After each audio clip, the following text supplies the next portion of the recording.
Assalamualaikum warahmatullahi wabarakatuh. Selamat pagi, salam sejahtera bagi kita semua. Yang terhormat Bapak Ahmad Darmawi selaku dosen pengampu pada mata kuliah Transformasi Industri 4.0 Manufaktur Proses. Baik, menurut Menteri Perindustrian Republik Indonesia, Airlangga Hartarto mengatakan, revolusi industri 4.0 merupakan upaya transformasi menuju perbaikan dengan mengintegrasikan dunia online dan lini produksi di industri, di mana semua proses produksi tersebut berjalan dengan internet sebagai penopang utamanya. Maka dari itu, kelompok kami akan membahas virtual fitting room sebagai langkah untuk mendukung transformasi industri 4.0 di sektor tekstil Indonesia. Baik, sebelumnya izinkanlah kelompok kami untuk memperkenalkan diri. Yang pertama ada Rosyada Wafa Nabila, kemudian ada Bagus Pradita, yang ketiga ada Dinda Amelia Pramesti, yang keempat ada Muhammad Umar Hidayatullah, dan yang terakhir ada Fahri Tri Widianto. Oke, langsung saja kita masuk ke pembahasan. Yang pertama yaitu ada pendahuluan yang akan disampaikan oleh rekan saya Muhammad Umar Hidayatullah. Baik, selanjutnya latar belakang yaitu era revolusi 4.0 merupakan era perkembangan internet dan teknologi yang masif membuat segala hal menjadi tanpa batas dan data yang tidak terbatas. Hal ini menjadi tulang punggung dari pergerakan dan konektivitas mesin dan manusia oleh Risdianto tahun 2019, yaitu revolusi industri 4.0 mulai diterapkan di Indonesia dilakukan untuk mengejar ketertinggalan Indonesia daripada negara lain. Sejalan dengan penerapan revolusi industri 4.0 di Indonesia, pemerintah tengah melaksanakan langkah-langkah yang diberi nama Peta Jalan Making Indonesia 4.0 dan peningkatan kualitas sumber daya manusia atau SDM merupakan salah satu yang diprioritaskan. Sumber daya manusia merupakan hal yang sangat penting dalam penerapan era revolusi industri 4.0.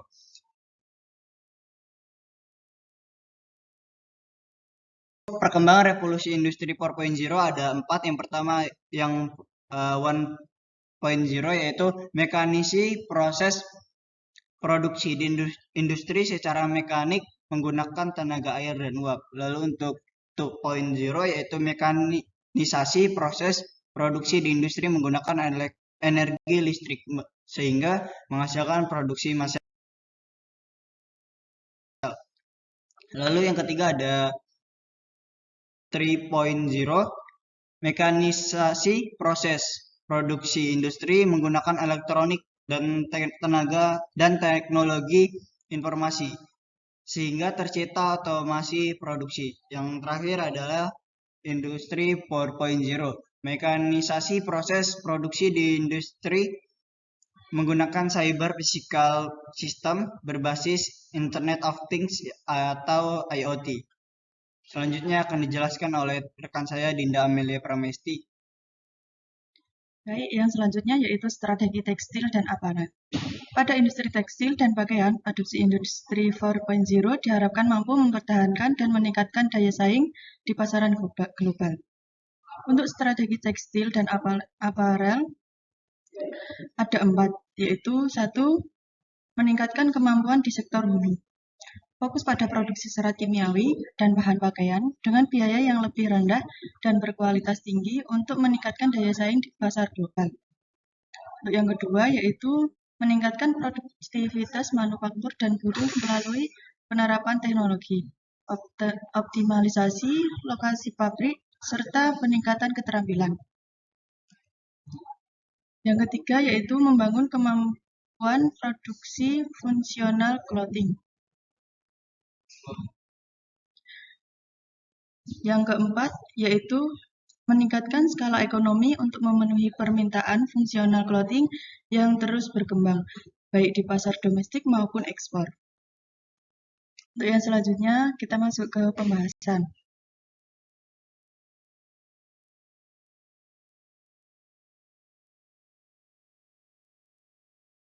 Yaitu bagian umum. Batik Putra Bengawan adalah batik terkemuka dan eksklusif di Kampung Batik Lawean, Solo, Indonesia. Batik Putra Bengawan mempunyai banyak koleksi produk seperti hem, blus, pakaian anak, kaos, peralatan sholat, serta bahan atau kain dengan berbagai motif dan model dari bahan sutra, katun, rayon, bahkan ada yang dari bahan organik tensel.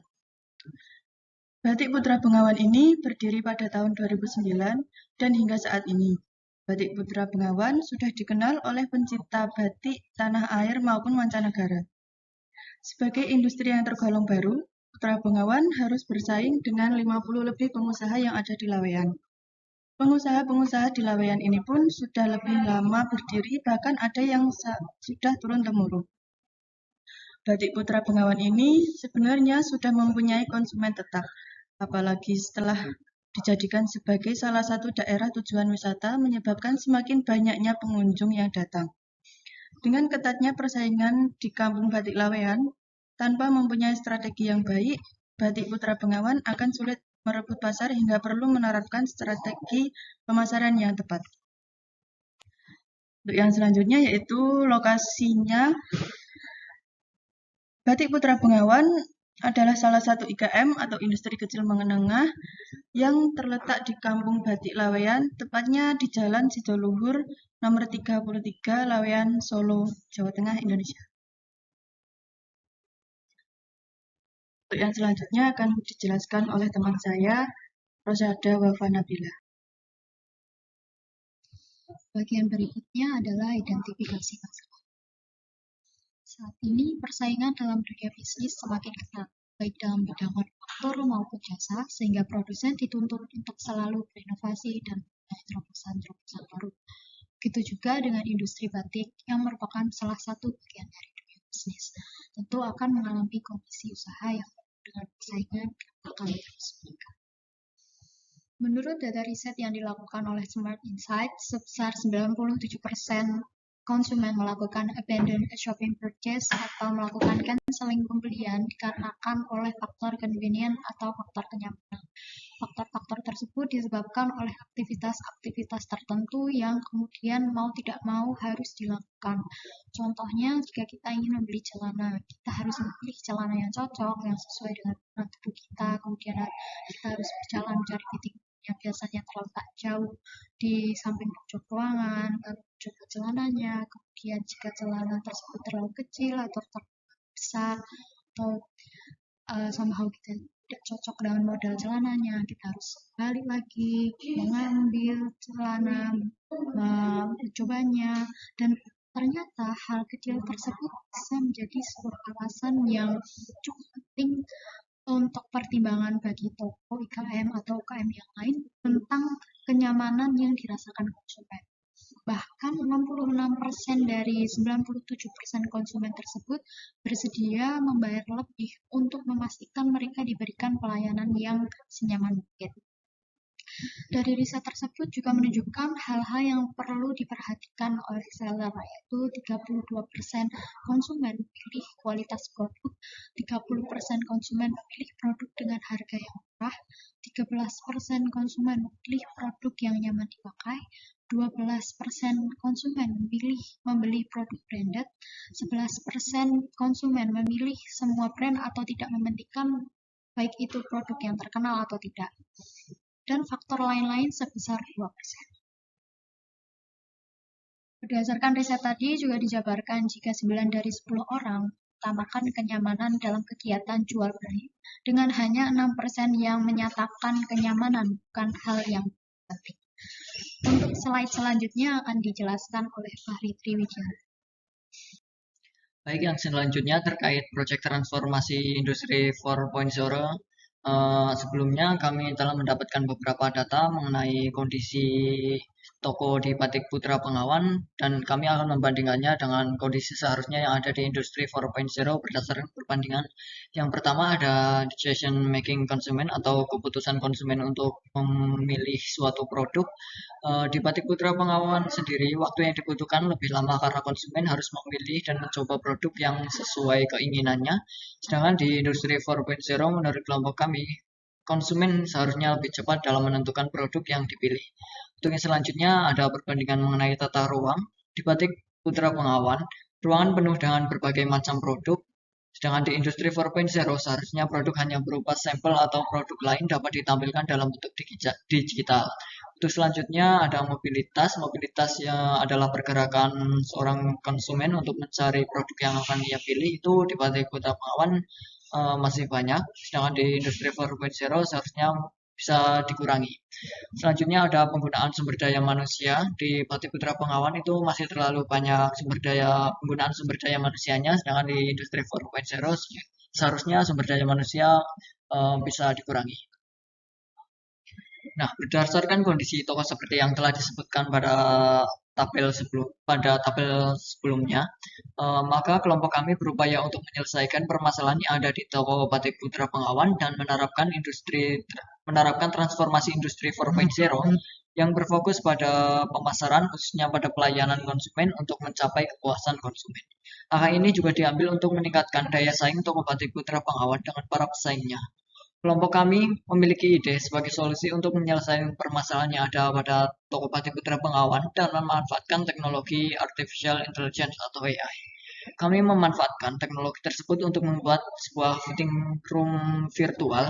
Teknologi ini juga berfungsi sebagai suatu langkah untuk menerapkan industri 4.0 pada sektor industri tekstil di Indonesia. Fitting room ini akan menampilkan banyak pilihan produk yang tersedia pada toko secara digital pada layar monitor. Kemudian konsumen hanya perlu melakukan scan full body dan selanjutnya memilih produk yang tersedia pada layar monitor untuk dipasangkan pada hasil scan full body tadi yang tertampil pada monitor sebagai gambaran bagaimana jika produk tersebut digunakan secara nyata. Apabila konsumen bertujuan untuk membeli produk bukan untuk dirinya, maka segala model gaya pakaian juga bisa dilihat melalui software yang tersedia. Penggunaan virtual fitting room ini memungkinkan konsumen dapat menjadi lebih cepat dalam membuat keputusan terhadap produk yang akan ia pilih. Tata ruang toko akan terlihat lebih luas dan ringkas karena tidak memerlukan produk fisik yang berlebihan untuk ditawarkan pada konsumen. Konsumen tidak memerlukan banyak mobilitas atau pergerakan untuk mencari produk yang sesuai karena produk sudah ditampilkan pada monitor virtual fitting room. Kemudian penggunaan SDM juga untuk pelayanan dapat dikurangi karena dengan adanya virtual fitting room ini konsumen dapat memilih produknya sendiri tanpa memerlukan banyak bantuan dari pelayan toko. Virtual fitting room ini tepat digunakan pada toko Batik Putra Pengawan atas pertimbangan kondisi perusahaan di mana toko tersebut sudah tergolong besar dan memiliki banyak model serta motif pakaian yang sangat beragam. Di sisi lain, teknologi ini tepat digunakan dengan alasan biaya operasional yang dikeluarkan perusahaan dapat dikurangi karena perusahaan tidak perlu ruangan untuk fitting room dan juga mengurangi biaya untuk menampilkan produk secara fisik. Nah, penggunaan virtual fitting room ini juga dapat mengurangi adanya tindak kriminalitas yang sekarang marak terjadi, yaitu adanya suatu kamera tersembunyi yang ada di fitting room seperti biasa kita lihat di toko-toko itu. Sekarang terdapat banyak kasus adanya kamera tersembunyi yang akan mengganggu kenyamanan pelanggan. Untuk yang selanjutnya akan dijelaskan oleh Bagus Pradita. Baik, yang selanjutnya itu konsep rancangan implementasi industri 4.0. Virtual fitting room merupakan menggunakan teknologi AI atau Artificial Intelligence untuk memindai tubuh dengan membuatnya menjadi model 3D 360 derajat. Selain mempermudah baik seller maupun konsumen, teknologi virtual fitting room ini juga itu lebih aman dan lebih nyaman. Jadi, berdasarkan konsep rancangan yang terlihat pada gambar, ini, itu konsumen hanya perlu berdiri di depan kamera saja untuk scan full body agar dapat tertampil pada layar monitor. Jadi pada layar monitor ini akan ada kameranya yang mana akan mengambil scan full body pada konsumen tersebut. Yang kemudian akan tertampil pada layar monitor. Selanjutnya, maka akan konsumen tersebut itu bebas untuk memilih produk yang diinginkan. Yang mana model-model produk tersebut atau motif-motifnya itu sudah tersimpan dalam plot dan sudah dengan data-data detail mengenai size chart ataupun bahan-bahannya, bahan bakunya seperti itu. Yang mana konsumen itu hanya memilih untuk men-swipe ataupun memilih mengklik itu saja. Yang kemudian itu teknologi AI-nya itu atau Artificial Intelligence-nya akan menampilkan pada layar monitor hasil gambaran bagaimana jika produk tersebut digunakan secara nyata seperti ini. Contohnya. Jadi konsumen tidak perlu mengganti baju, membuka bajunya, mencoba. Jikalau size chart-nya itu tidak cocok, dia harus ganti lagi. Jadi dengan teknologi ini sangat membantu dan sangat nyaman sekali karena konsumen itu lebih mudah dalam memilih dan menentukan produk mana yang akan dia beli. Selain itu, dalam pengerjaannya, proyek ini tidak memerlukan banyak waktu dan biaya dikarenakan hanya memerlukan integrasi antara internet dan perangkat. Selain itu pula, sarana dan prasarana yang digunakan juga mudah didapatkan karena sudah familiar dan sering digunakan dalam industri 4.0 saat ini. Dan yang selanjutnya yaitu penutup.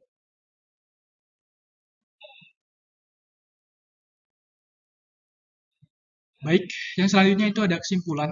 Jadi penggunaan atau implementasi virtual fitting room yang memanfaatkan teknologi AI ini merupakan salah satu langkah transformasi industri 4.0 untuk menjadikan industri tekstil di Indonesia ini semakin maju.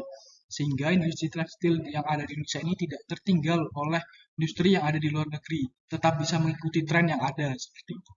Virtual fitting room ini juga dapat menjadi salah satu solusi tepat untuk meningkatkan daya saing industri dalam segi pelayanan ataupun kenyamanan konsumen. Hal ini karena konsumen akan semakin mudah dalam pengambilan keputusan terhadap suatu produk yang ingin dia beli. Selain itu, konsumen tidak perlu melakukan banyak mobilitas untuk memilih produk gitu. Jadi tidak perlu gerak sana sini, hanya cukup mengklik atau swipe saja pada layar monitor. Selain itu ya, tata ruang yang lebih rapi juga itu menjadi salah satu alasan konsumen itu bisa nyaman terhadap perusahaan ataupun toko tersebut. Dan penggunaan SDM yang ada itu juga dapat dikurangi karena adanya virtual fitting room ini. Sehingga biaya operasional yang dikeluarkan itu dapat dikurangi juga. Dan yang terakhir ya, baru-baru ini pun viral kasus sebuah video penemuan kamera tersembunyi atau hidden cam pada ruangan fitting room salah satu perusahaan retail fashion yang sudah besar, sudah termasuk internasional seperti itu. Maka dengan adanya tindakan kejahatan tersebut itu menjadi salah satu alasan virtual fitting room ini itu kalau digunakan itu sangat tepat gitu untuk menekan angka kasus kriminalitas yang terjadi khususnya. Maka dalam proyek kali ini, kelompok kami ini merasa teknologi virtual fitting room ini sangat tepat digunakan dan diterapkan pada toko batik Putra Bengawan khususnya. Oke, baik. Selanjutnya kami tampilkan beberapa dokumentasi kegiatan pada saat kami melakukan observasi lapangan ke Batik Putra Bengawan yang ada di Lawean, Surakarta. Baik, mungkin itu tadi presentasi yang dapat kami sampaikan. Semoga bermanfaat. Kurang lebihnya kami mohon maaf. Selamat pagi. Wassalamualaikum warahmatullahi wabarakatuh.